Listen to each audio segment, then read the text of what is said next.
Usually come for a walk round each morning, having a look at our domain and just enjoy the peacefulness and the birds singing. And although we're busy with orienteering, we have time for our children, our grandchildren, the garden. Yeah, these are a selection of medals that I've won, and I wasn't very good at orienteering when I was working and had the children, but once I retired, I got better. I was selected for England twice, and England won both times. And one of them is North West Sprint Champion, which I got recently, which sounds really strange for my age, but in my age group, I was the North West Sprint Champion. Who else can say that? Started in 77 and then I was diagnosed in 86.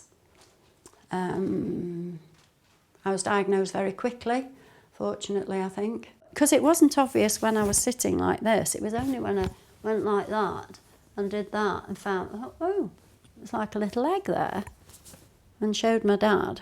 And he said, I think you should go and see about that, which I did. I went to see the consultant, and he said he had a quiet day, which is how it turned out. And he said, we'll do a scan. So I lay on the bed and the radiographers did this scan, and he said, there are three. He took me back into his consulting room and said, there are three options: an operation, medication, or radioactive iodine. And I remember saying, well, what would you do? And he said, radioactive iodine. So I said, well, I'll do that.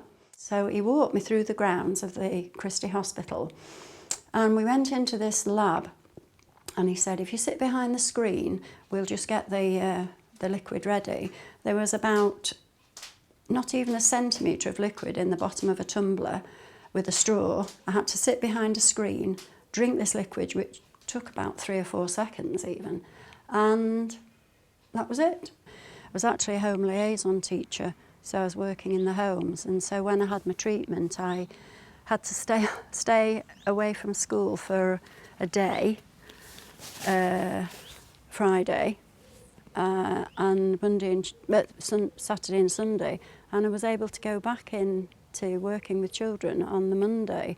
I'm not quite sure whether that's the case these days. I drove home, stopped at some traffic lights and cried my eyes out, and came home, and that was it. But I was just totally confident that he was treating me well and right. So I think, and he did.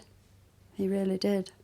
And because everything went so smoothly, I don't think I needed at the time to find out too much about it. It's only latterly that I've sort of I suppose been a bit worried about having radioactive iodine and whether it did have any effect later on in life. But as far as I can tell, it doesn't. And what I found out, it doesn't have any effect.